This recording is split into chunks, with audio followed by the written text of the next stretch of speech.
List, the podcast where we explore life behind the titles and dive into the stories, insights, and experiences of professionals shaping the world of healthcare and medicine. I'm your host, Maya, and since October is Mental Health Awareness Month, we're dedicating this episode to exploring the world of psychotherapy, not just as a career, but also as a tool for growth, resilience, and connection. Joining me today is Giovanna Sacca, a registered psychotherapist qualifying who works with teens, adults, and neurodivergent clients, helping them navigate anxiety, trauma, and life transitions. Her work is rooted in evidence-based approaches like ACT, CBT, EFT, DBT, and mindfulness-based therapy. And her goal is to help people feel grounded, supported, and empowered. Whether you're curious about mental health careers, looking for ways to cope with stress, or just wondering what therapy actually looks like, this episode is for you. Giovanna, thank you so much for joining us today. Oh my goodness, I've never been welcomed with such beautiful words. This is lovely. We're very happy to have you. I'm so excited to be here. Okay, so let's start by getting to know you a bit more. And so can you tell us about yourself and what you do? Yeah, that's a great question. So I actually just finished school not too long ago. Okay. Just over the summer, I finished my master's degree at Yorkville for counseling psychology, and it was a lovely experience. But I'm also very happy to be done, because now I get to actually bring all the practices into the world. I do psychotherapy counseling at Vitality Clinic, and it's lovely just to kind of take all the practices and all of that hard work that you've put into, your studies and your career, and then actually map that out and see what it looks like in real life. And there is almost a sense of pride in my work a little bit, where you see your clients every day, they are changing, they're growing, and just putting all these little pieces into work. And honestly, who doesn't love someone just to talk to and yap to, right? I know, yeah, it's great. So just being that space for clients is huge. And of course, I still have a little bit of that imposter syndrome, where I'm like, oh my goodness, I can't believe I'm here. Yeah, who doesn't have that? Yeah, for real. But yeah, that's a little bit about kind of how I got here and what I do. That's great. That sounds great. Okay, so what inspired you to become a psychotherapist, and was there a defining moment that made you realize this was the path you wanted to take? That's a great question, too. I have a feeling we're going to get into some good conversations today. But yeah, so when honestly, I had my map and my path pretty much set out from a pretty young age. And I'm very lucky in that. There's not a lot of people that go through that. So if you are listening to this and you're feeling a little bit lost, it happens. But for me, my story kind of starts, I am dyslexic. I got diagnosed with dyslexia when I was in grade 3. And there was so much testing. You're in this little room and this person comes out and there's cards and there's numbers, and someone's honestly just sitting with you and taking every weakness you have and kind of putting it in front of your face. Yeah. And it is exhausting. So I've done 2 tests, one when I was in grade 3, and then another one when I just started going to university doing my undergrad. And that one was just so eye-opening, where I was like, oh my goodness, I just really want to make a difference. And I really, even if it's just 1 or 2 people's lives, someone just sitting there and talking to you and going over your weaknesses in a helpful way can actually change so much in you. Yeah. And I really noticed that. In even just as a kid, my resource center was somewhere I would go all the time, and you just feel welcome. Feels like a hug almost. And yeah, I just had a connection with people. I love talking to people. I love meeting people. And I don't think I could just sit behind a screen my whole life. So that's kind of where it started, is being diagnosed with dyslexia. This is a long answer, but yeah, just kind of going into this and being I think I can make a difference and help people in wellness and just feel more like themselves and more connected. Yeah, that's actually really nice. Yeah. It's really inspiring, and having this kind of support, it really helps a lot. Yeah. 100%. So yeah, thank you for what you do. Oh my gosh, thank you. Okay, so the next question. Every field has its challenges, of course. So what are some lessons or personal realizations that shaped you along the way? I'm going to kind of give you two answers to this. Okay. The first one is self-care. I think self-care is so important, and knowing kind of how I went through, you know, my undergrad and my graduate studies, I just wanted to help people. And I'm like, how do I help you? How do I help you? How do I help you? But I never said, how do I help me? Yeah. And I think, again, that's like such a thing that people don't think of. It's such a selfless career. And I say that with quotations because, you know, there's a piece of it that brings me joy, and that's why I do it. But there is that piece where I'm like, sometimes I just want to have a Friday night and not talk to anyone. Like after a full day of talking with people. Fair. True, right? I think like the self-care aspect is huge, and especially in students. But my other one is my own therapy. I was like, I know everything. Why do I need a therapist? Like to just tell me what I already know. I have uncovered so much about myself.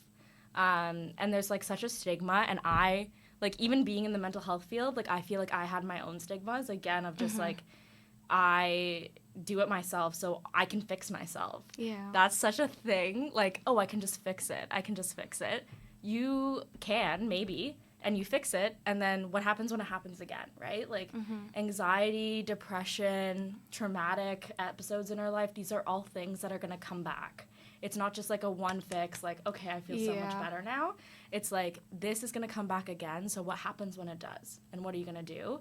That's when that therapy really comes in and is like, you can find your tool belt, I call it, and you can have your tools of like, okay, like I'm experiencing anxiety. I know I need to like go on a walk. I know I need to scrapbook. I know I need to journal. I need to open the window and get 3 breaths of fresh air. Like, these are all different things and different tools that we have.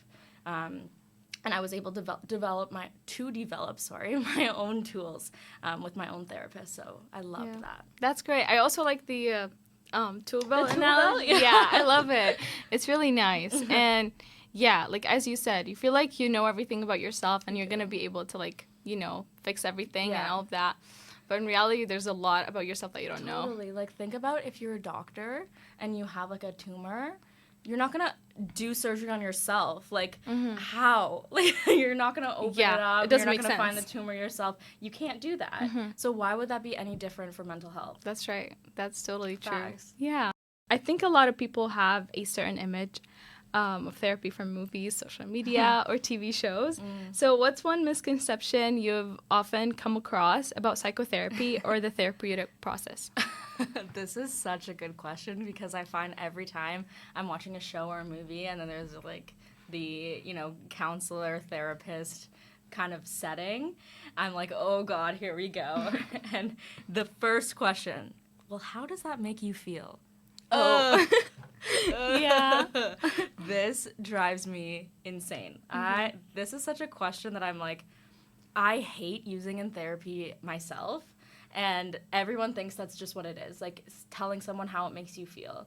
I hate the concept of that something can make you feel a certain way. And it gives like the illusion that you are not in charge of your own emotions, that something can affect you so deeply and you have no control over that. Like, how does your ex-boyfriend make you feel? Your ex-boyfriend has no control over your own emotions. Like, let's develop these ways and methods that you can think about yourself and be like, well, this maybe makes me feel like this, but what does it really make me feel like? It's supposed to make me feel like this, so I think it does. Yeah. This is a crazy statement, but I hate saying it in my own like practice. And I just find like there's also a setup where it's like, okay, you know what? I'm sick, or I am not well, and I need to go see a therapist because I'm not well. Let's break that stigma right here, everyone. Even the people who are experiencing their top mental health, like they are, you know, waking up at 5 a.m, doing all their like health stuff, they're doing their routines, and they're like the perfect image. I also hate saying perfect. I say ideal. Yeah. The ideal like image for themselves. They're like those TikTok girlies, like they're fitfluencers, whoever they are. And you think, oh, if I live this life, then I don't need I don't need therapy. Social media influences you to think that there is a perfect life out there. But even those people who are experiencing that, what happens when they hit a pit? what happens when there's a bump in the road and they don't have those tools. So even the people who are experiencing top peak mental health should talk to someone, should go over their lives and say, hey, like, even if it's once every month, once every 3 months, like, hey, this is what's going on in my life right now, and this is what's really working. Yeah. So when you hit those bumps in the road, you can find what was really working for me and how can I bring that back into my life. So I just think those two stigmas, like, of therapy, like, how does that make you feel? That's not what a therapist is. And then again, just like people who are sick or need help or need motivation in their lives, that's the time to go to therapy. What happens if you went 3 months earlier, like, and you had those tools before you hit that? The last one I'm gonna say is probably just you're gonna fall in love with your therapist. Ooh. No, that's a big no-no ethics-wise. Yeah. You are not going to fall in love with your therapist, and if you do, that therapist should move on with you and say, hey, like, here are some other people that I recommend you see. It is a big no-no in counseling, and please do not. Yeah, it's kind of like there are limits. Yeah, exactly. Yeah. It's not Grey's Anatomy. Yeah. Yeah, that's so true. Yeah. Yeah, and I also like the fact that you mentioned But how does it make you feel? Yes. And when you said, like, this question kind of, like, strips you of, like, your sense of control, which is also, like, kind of like the root of why people usually struggle. Because, like, when people struggle mentally, they feel out of control. Ooh, I love right? that. Yeah. So I feel like, yeah, I really love that you pointed that out because... Yeah, I really like that you said that and used that word. Like, control is such a huge thing in people's lives. You just want that sense of control and, like, someone to tell you what's going on with you. Yeah. And it's just so interesting. Like, how are you supposed to figure that out by yourself? Exactly. And the control is a big theme. I love that. Yeah. Okay, so you use several therapeutic approaches, ACT, CBT, EFT, and mindfulness-based interventions. And for someone who doesn't speak the therapy language, could you walk us through each of them, what they mean, and how do these actually work or feel like in practice? Yes, really great question. So sometimes the way I like to kind of think about it is when you study something so much and you bring it into the real life world, how does it change and how does it flow? For an example, I always think about the driving test, right? Like when you're reading the book and when you're in the car driving and practicing, you follow the rules of the road to a T, right? But sometimes the rules of the road don't reflect what's happening in the road. So how do you kind of like shift them and make them perfect for your client or the person you're talking with? So one, I like to kind of mesh some of them together. Specifically, I love to use CBT as a basis and kind of like add ACT or add EFT. So CBT is cognitive behavioral therapy, and this is kind of a lot of reframing. So like you're taking a thought that you might have. For example, give me something that you think about yourself, like something that makes you like question yourself in a day. Maybe like this imposter syndrome that we were talking about earlier, you know, that like you're walking and like you're going through the motions and like you don't know if you're good enough or like you can do something as well as like you hope to. I think you just said it right there. Yeah. Like, I'm not good enough. So that's such a common thought that so many people have. So we start with that sentence in CBT. We say, I'm not good enough. Now, tell me a proof for that, saying you're not good enough. Like, what's the proof? Give me like one or two things that you think. Probably like not being where you see yourself or like not see yourself, because like sometimes even those would like who say I'm not good enough, they don't even kind of like see themselves because they don't know if they're actually capable of doing it, you know. But like for example, if you have like a role model or something and you want to be like them, but you're questioning if you have the tools and you know if you have the resources to be there, and sometimes you feel like maybe it's just you, maybe you don't have the skills. So the proof for it is that you go to class and you're not grasping something. Now give me the proof against that you're not good enough. Think opposite. Give me the proof that shows me that you're good enough. Maybe like, I don't know, showing up, you know, doing the work, stuff like that. Oh, you're here. Yeah. You're here. Like, you've gotten into your university of choice. You're studying. You go to class. Like, even though you can't grasp it, you still are going. Yeah. So, huge. And That's I'm right. going to say that's more evidence than, oh, there was this one concept in class and I couldn't really wrap my head around it. Yeah. So, now that we have that evidence against and evidence for, now we think of a new statement. Like, maybe, I'm not really grasping one thing in class, but I'm showing up. Mm-hmm. So I am good enough because I'm here and I'm learning. Yeah. And I've gotten to this university. I'm going to get my degree. Yeah, just like how you got in here, you're going to be able to get to the next step. Yes. Yeah. Exactly. Mm-hmm. Exactly. Yeah. Like, everything is going to be okay. Yeah. And everything is going to happen, maybe not in the order that you want it to, but it's going to happen for you, and you will be good enough. So that's a good example of CBT and how we kind of utilize it to shift our mindset a little. And thank you for being open enough to give me that example. But that's kind of the way that we shift our thoughts. But sometimes I feel like people feel like, oh, I just don't believe myself. Like, I can tell myself I'm good enough, I'm good enough, I'm good enough. But do I believe it? Am I ready to shout it from the rooftops? No. Mm-hmm. So this is where ACT, acceptance and commitment therapy, and then EFT, emotion focus therapy, kind of comes in. And this is where I like to, sprinkle it on top. Just to give people that going through your life and feeling, ooh, I've accepted that I have anxiety. I've accepted that I don't feel good enough.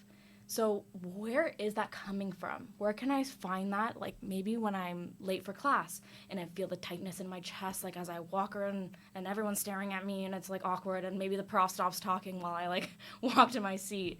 That tightness and that feeling is, okay, my anxiety is here. I'm feeling that. I'm in that moment. So that's very acceptance and commitment therapy. And then emotion focus therapy is let's find those tools in life. So now that I feel that in my chest, what do I need? Okay, I need to take a cold sip of water. That's really going to help me. I need to find the patterns in my life that are bringing me to this moment. Oh, my mom and dad used to tell me, I have to get into Ottawa U and I have to get into health science or else this is it. I'm not going to be good enough. But you're here.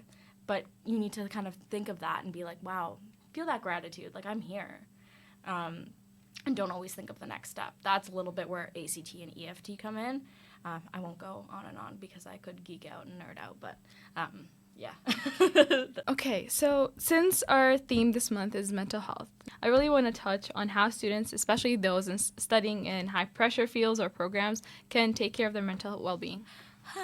I love this question. So I actually did my my practicum placement. So there's a qualification that you have to go through before you graduate. You have to do a certain amount of hours in clinical practice. And I did mine, shout out Carleton. I did mine at Carleton through a support system called FITA. It was called From Intention to Action. And I actually got to meet with students, and I became a little bit obsessed with how students work and how students function. So this is kind of my bread and butter. I love chatting with how students are currently going through kind of school and the mental blocks that I've seen since COVID. It is so interesting to me because I find the biggest struggle we have now is motivation. And that's right. Yeah. I know that's right. So I think there's a lot of misconception when it comes to motivation. There's this motivation fairy that's going to come and just bop you on the nose, and in the morning you're going to be like, oh, it's a beautiful day outside. I get to go and study. I'm so excited. Unfortunately, I wish she existed, but she does not. And motivation actually comes from when you crack open that book and you start studying. You start that essay. You start whatever lab report you have to do, right? And that's when the motivation comes in. It's wow, actually I'm kind of interested in this. Why did I not want to do this? Oh, because video games were more, entertaining to me, or scrolling through this rabbit hole on TikTok was more entertaining for me. But actually, I went into this program because I liked it. So all of a sudden, like, it's all clicking for you, and you're like, oh, yes, like, oh, what's this? What's that? Like, you become more interested, and that's when the motivation comes in. Mm-hmm. So I think, like, that's kind of a big thing that I had noticed. Yeah. I also think burnout is huge. That is so true. That is, oh my God. Do you find you have that? Oh, yes. I think, who doesn't? Especially students. Like, everyone there, when you, like, meet people, talk to them, they're kind of like, they're really burnt out that they don't really engage with you, you know? They look exhausted. Yeah. Like, they feel exhausted. That's right. And it's coming into their day-to-day. Mm-hmm. And that's when it's like, I physically cannot study anymore. Yeah. It really gets to a point where it's too much. Exactly. Yeah. And that's why we love TikTok, and we love movies, and we love procrastination, because we become so burnt out that we're like looking for some type of dopamine release, right? So we pick up our phone, but in the back of our head we're saying, I should be studying, I should be studying, exactly. I should be studying, which is why you also can't take a nap. That's right. You're like, I just need a nap. I can't. Like, you're kind of frozen, in a frozen state. Yeah. And it's honestly scary sometimes. It is. And then you have to, like, you get out of the woods, you know, and then it just comes again. Yeah. And again. It always comes back. It always comes back.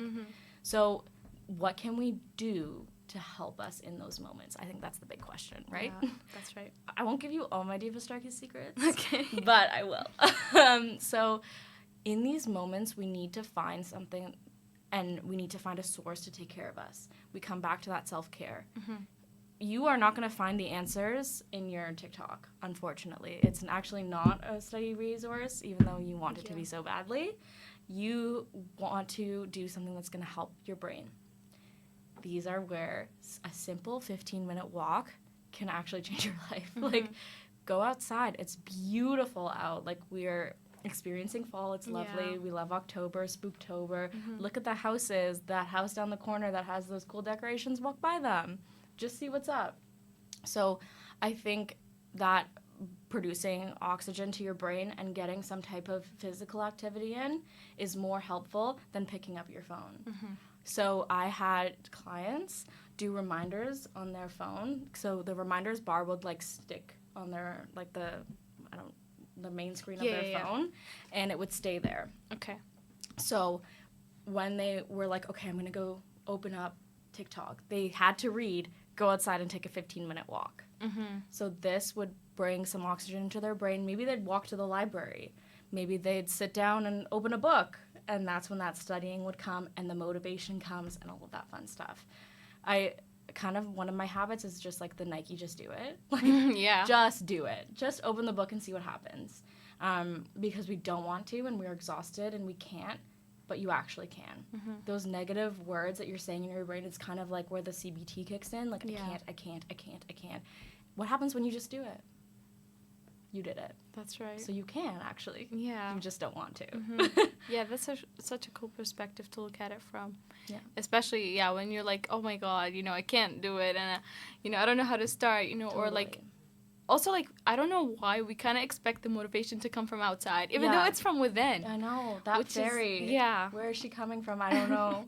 I do think it's different with, like, neurodivergent aspects as well, when, like severe mental health challenges that we kind of go through.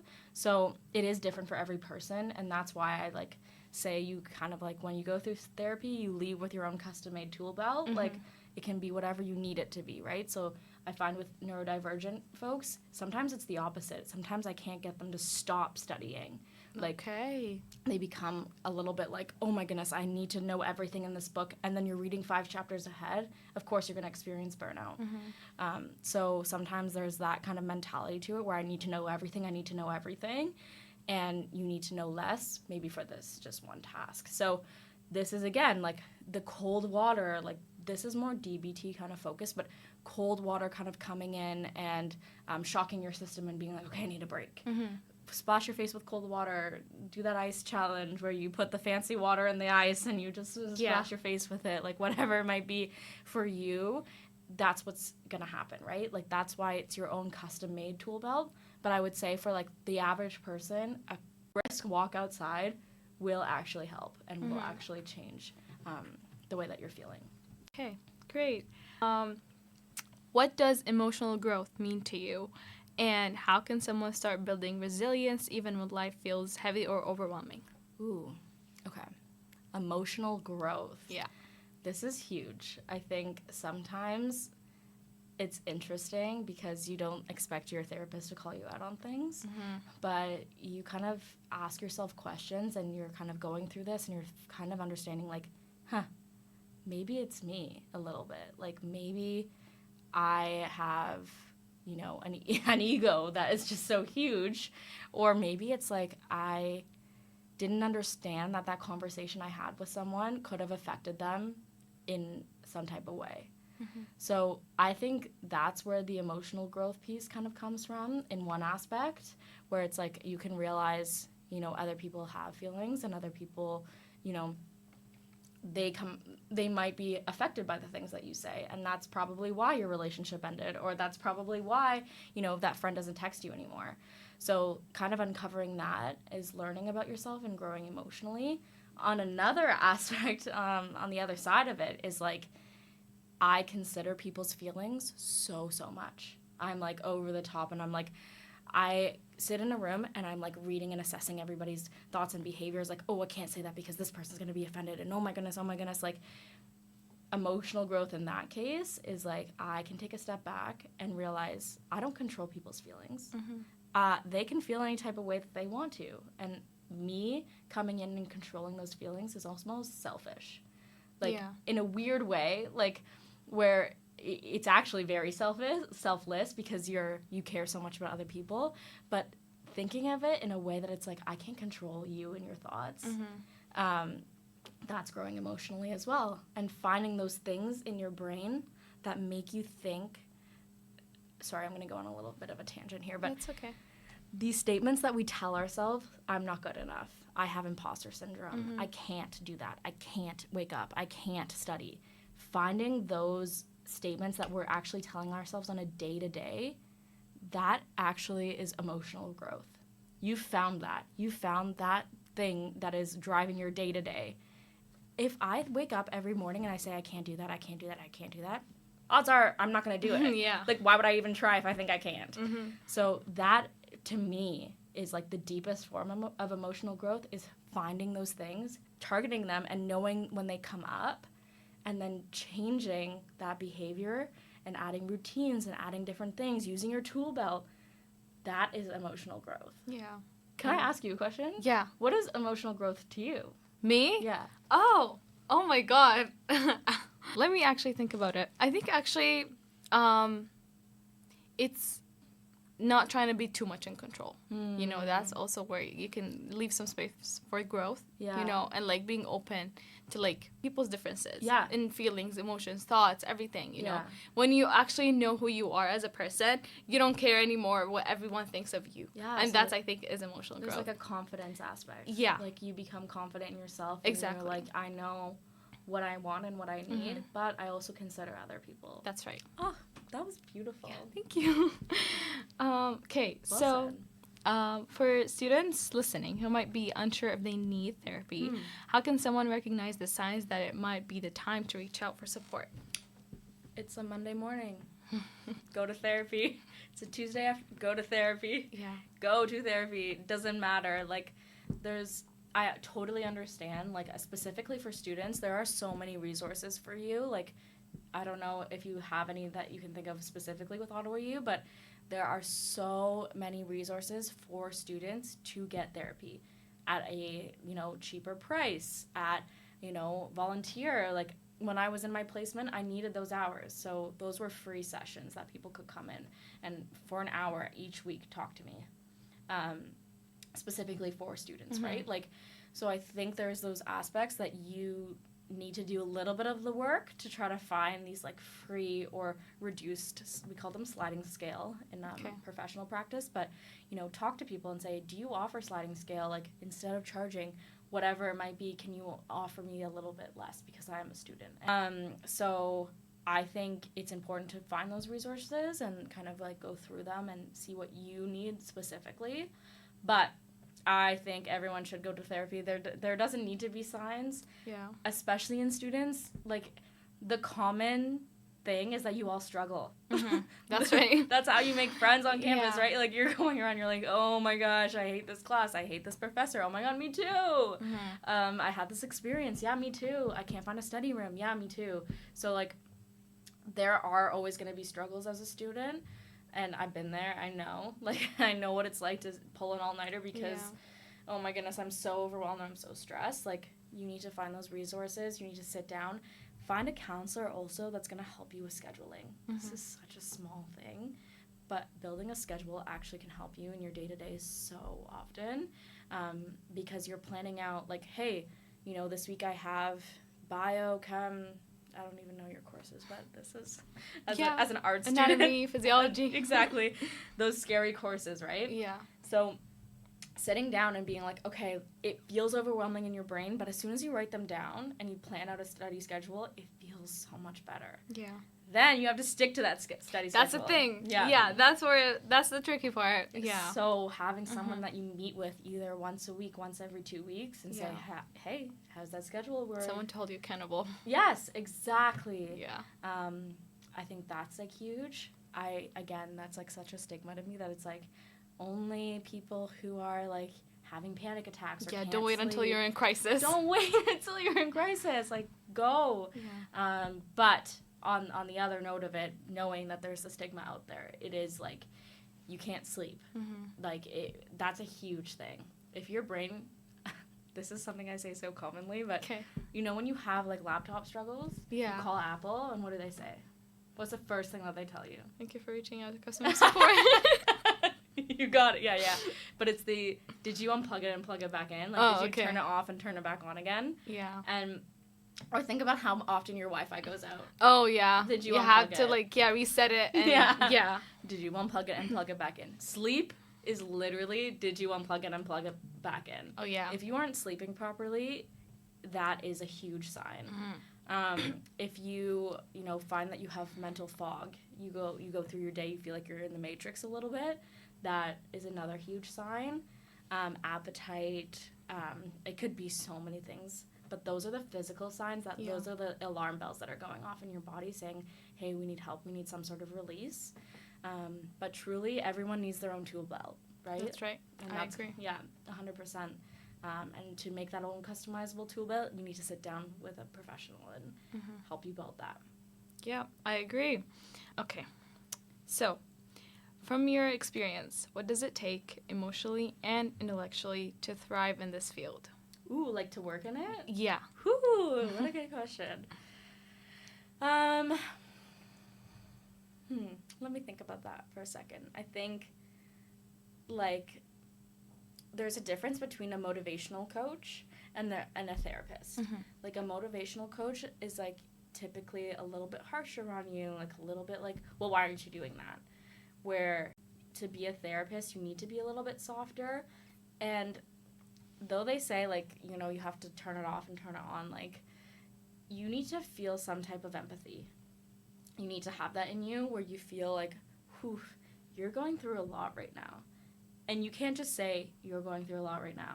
Yeah. You need to mean it. Like, you need to look into someone's eyes and say, that's a lot that you're going through.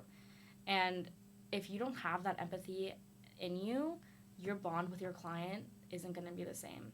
And not every therapist can match with every client. We do need different types of therapists. Maybe someone does need the, hey, like, this is what you're doing in your life right now. How do you expect to succeed with this type of routine? Yeah. So I think it takes a lot of different type of people, depending on who you're working with, depending on, you know, the client that you have.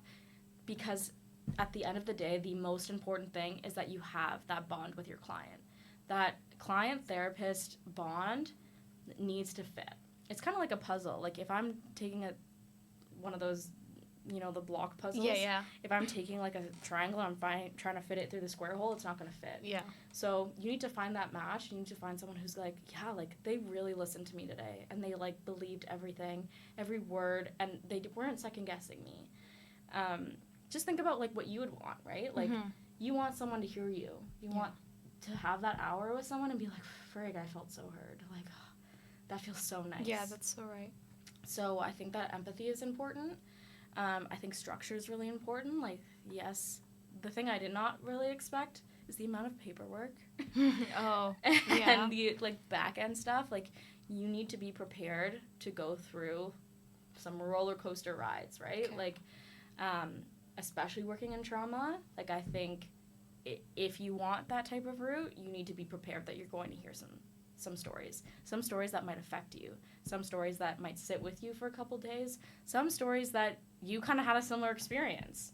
So that's where, like, these supervisors and people, like, come in and they really help you go through that. But I think, like, you need to be prepared to hear some stuff that you might not quite like. Yeah. You might want your client to go through a certain pathway. You have to be hands off. You have to just hear and experience that with them and kind of go through that, those thoughts, those emotions with them. So kind of having that self-care aspect is where that's kind of helpful. Okay, so I was actually about to elaborate on what you just said, especially when you said that some people come to you with a lot of trauma, that it affects you and it sits with you. Yeah. So in this context, what do you do to take care of yourself in this, situation? Yeah, I think a big thing is after, it's so interesting. Yeah. Because I sit in my sessions, and this is no longer my time. This is your time, and I'm here to be with you. I could be having a chaotic day, come into a session, and just turn it off. And I can't even explain it to you, like, how it feels to just be like, switch on, switch off, switch on. Yeah. Like, so I don't know how it happened. I don't know when it started. It just kind of happened. And I was like, okay, like, I'm worried about this. And then I'm like, come into a session, I'm like, I take a deep breath. Grounding is huge. Let's try it together now, shall we? Okay. Okay. So we sit in our chairs proper, like, we have 2 feet, and we put them on the floor. Okay? The floor is there. The floor is sturdy. The floor is here to catch you when you walk, when you fall, when anything happens, the floor is there. So I think about, okay, I'm putting, like, each of my 10 toes on the ground, and I'm really, like, grounding it in my shoes. And then I take 3 really deep breaths, and I just go in through my nose and out through my mouth. Another thing is box breathing. You can look it up. I've heard of that. They use it in the military, and I kind of do that while I'm grounding, while I'm thinking about my feet on the ground. And then all of a sudden, I'm in therapy mode. My next client's coming through the door. I'm ready to have a conversation. So when, especially back to back, if there's, like, a traumatic case and then I have, like, help me with my school schedule, right after that, I need to transition. So I will message, most likely, my client and say, hey, I'm just running about 3 minutes late. I'll see you in 3 minutes. Take that time for myself, ground myself, rewire my brain for a minute, and just realize, like, a neutral energy. Which sounds so, like... No, it's cool, actually. It's really cool. It's very interesting. Yeah, so kind of having that coming in, and then every time I finish a tough session, that's exactly what I do. I just ground. I'll go get some water, have some cold water, reset, and then go through the rest of my day. And maybe I'll put a comfort show on after. Yeah. My day is usually like like The Office. Great comfort show. Yeah. Really makes me, like, step out of... work life back into, okay, I'm ready to, like, go home and eat dinner, eat healthy meals, fuel my body to be, like, ready for the next day. Those are actually such cool, like, stuff to do. Yeah, and, like, having no matter this... what day you have, right? Like, even if you're just, like, overwhelmed. Exactly. And it also kind of, like, creates this, like, space, so that it doesn't really take over whatever, like, your thoughts are, your feelings, or like, stuff that you already personally struggle with. Yeah. So that's really good that, there are methods. Yeah, exactly. Yeah. And you know what? Try it today. Try it when you go home today. Yeah, and actually, I feel like it also helps not just, like, being like a therapist or, like, someone in this role. Could be anyone. Anyone. Could be, your finance brother who's, like, chilling and, had a stressful day in the books and has to come home and just, like, okay, let's de-stress. Okay, what's next? Yeah.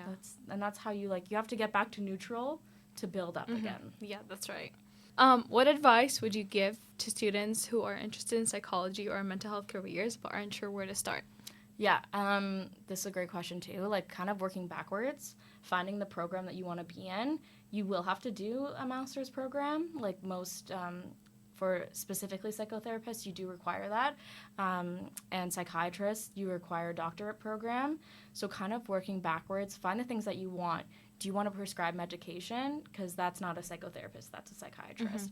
Do you want to have these conversations, sit down and talk with people one-on-one for a little bit? That's more like counseling and psychotherapy. So find those aspects that you really, really enjoy. Do you like talking to people? Do you like the medicine aspect? Maybe you like the neuro aspect. You like how the brain works. So find those little pieces and then find that master's degree or find that PhD and then work backwards from there. Like, what do they require? Okay, like St. Paul's requires something different than Ottawa U, and so on and so forth. So you have to kind of think about what you want and then go backwards from there. My advice is there's highs and lows in any academic career. If this is something you truly want, keep fighting for it. Keep going. Keep getting up those grades as much as you can. Truthfully, like, I didn't have the best grades in my undergrad, and there was a moment that they had told me, okay, like, it's not going to happen for you, like, rethink your career. Had a good cry about it, and then I said, no, I actually want this. I'm going to find a way. There is going to be a way for you.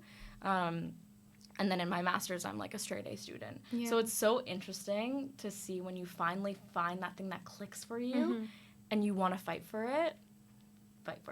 Yeah. And that's kind of, I guess, my advice. That's such great advice, especially since, like you said, sometimes you get to points where, like, you question whether you're in the right path. Yeah. And you don't know if you should keep going, but you really want to get there. If you want it bad enough, like, you will get there. Yeah, eventually. It'll happen. It will happen. Yeah. Everyone has on their own path. Yeah, that's right. If you could go back to the start of your career journey, what advice would you give your younger self? Ooh. It sounds so cheesy, but, like, everything's going to be okay. Yeah. I would freak out over the littlest things. I missed, like, an exam because my car got stuck in, it was a snowstorm, and I got stuck in a ditch. Like, I really thought that was going to be the end for me, but everything is going to be okay. Everything is okay. Yeah. You have to keep moving forward from that, and it's all going to happen for you if you want it bad enough. And I think I just worried about so many things I wish I didn't, but there's truly so many, all of that, I would not change a thing. Like, I would fall into that ditch again. Like, I would cry about, someone telling me I'm not able to do what I want to do. I would do it all over again because that made me who I am now, and it made me strong and brave enough to do this career and to, like, kind of settle into what I love. Yeah, that's great. That's amazing.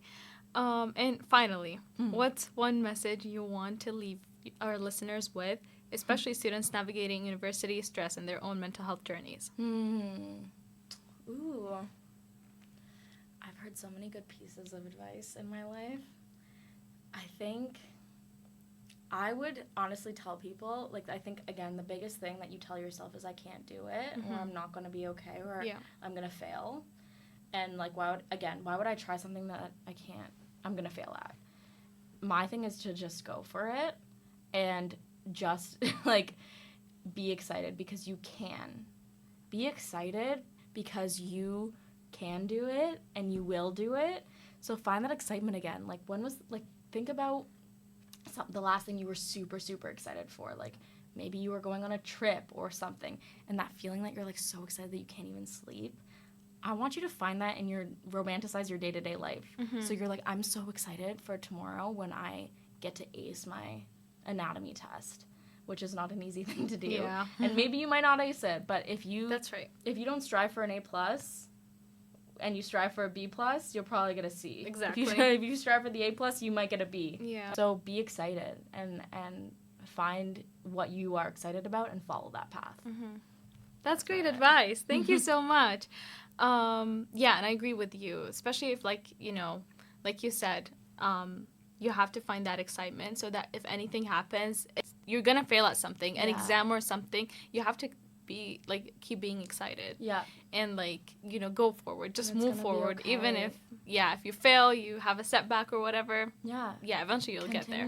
If you're excited about Like, what do you want to do? What's your, like, end goal? Medicine. Medicine? Like, Yeah. a doctor, or you don't know, just something? Surgeon. Oh, Yeah. nice. Yeah.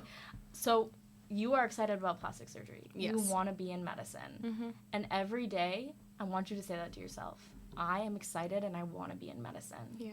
And if you say that every day, even though you might not believe it at first, you're going to start to believe it. That's right. And you Fake have it to till you manifest. make it. Yeah, you have to manifest what you want. Yeah. Get excited. Okay, thank you. Giovanna, thank you so much for being here and for sharing your insights with us today. Conversations like this remind us that caring for our mental health isn't just something we do for ourselves, but it's also something that shapes how we show up for others, our community, and even our loved ones. Yeah. For students interested in psychology, counseling, or mental health careers, I hope today's episode gave you a glimpse into what this work looks like beyond the textbooks, as well as the compassion, complexity, and even the courage it takes to walk alongside others and sit with them in their healing process. To our listeners, thank you so much for tuning in into this special episode of the Career Catalyst. If you enjoyed today's conversation, don't forget to follow us on our socials, which you'll find in the description, for more stories and events featuring different professions across healthcare and medicine. Until next time, keep learning and growing, stay curious and inspired, and let each story bring you closer to finding your own place in healthcare. Thank you.